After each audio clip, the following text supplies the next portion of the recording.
മാസം നമ്മളിവിടെ നിൽക്കുമ്പോൾ ഇതുപോലെ തന്നെ നമ്മളോട് വിട പറഞ്ഞു പോയ വെള്ളിലെ ഉസ്താദിനെ മറക്കാൻ പറ്റുമോ?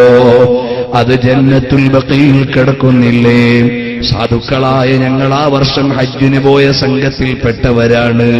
ഞങ്ങളുടെ വാഹനത്തിലേക്ക് എന്റെ ജ്യേഷ്ഠൻ വിളിച്ചു ചോദിച്ചു, മോനെ നിങ്ങളുടെ വാഹനം എവിടെ എത്തി? വല്ല തകരാറുണ്ടോ? ഇക്കാ ഞങ്ങൾ റാഹത്തായി യാത്ര ചെയ്യുകയാണ്. മറുപടി പറഞ്ഞു കഴിയുമ്പോഴേക്ക് പറഞ്ഞു, നമ്മുടെ ഏതോ ഒരു വാഹനം അപകടത്തിൽപ്പെട്ടിട്ടുണ്ട്. നിമിഷങ്ങൾ വൈകിയില്ല. അല്പം കൂടി മുന്നോട്ട് ചെല്ലുമ്പോൾ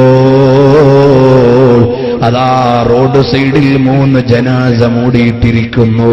ആരുടേതാണെന്നറിഞ്ഞില്ല. അവിടുത്തെ നിയമപ്രകാരം നമ്മുടെ വാഹനം അവിടെ നിർത്തുകയില്ല. മദീനത്തുൽ ഹുജ്ജാജിലേക്ക് ചെല്ലുമ്പോഴേക്ക് നാട്ടിൽ നിന്ന് ഫോൺ കോൾ വരികയാണ്, ഞങ്ങളുടെ വെള്ളിലെ ഉസ്താദിന് എന്തുപറ്റി? കണ്ടില്ലേ സഹോദരന്മാരെ, ആ മഹാനായ ഉസ്താദ് അവറുകളും നമ്മളോട് യാത്ര പറഞ്ഞുപോയി. അല്ലാഹു തആല അവിടുത്തെ ദറജ ഉയർത്തട്ടെ. അപ്പോഴാണ് അറിയുന്നത് ആ റോഡ് വക്കിൽ മൂടിക്കിടന്ന ഒന്നിൽ നമ്മുടെ പ്രസ്ഥാനത്തിന്റെ നേതാവ് വെള്ളിലെ ഉസ്താദുണ്ടായിരുന്നു എന്ന്.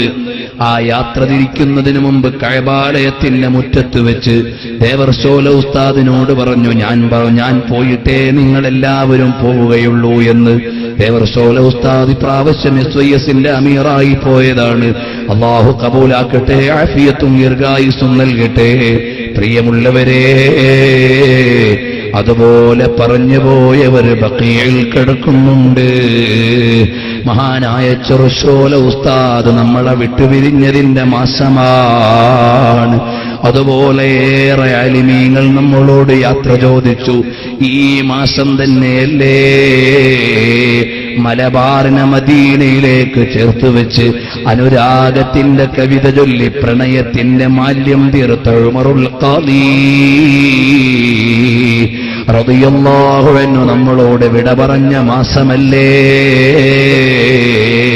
പറയുമ്പോഴേക്ക് സ്വല്ലല്ലാഹു നമ്മുടെ മനസ്സിൽ അലയടിക്കുന്നില്ലേ?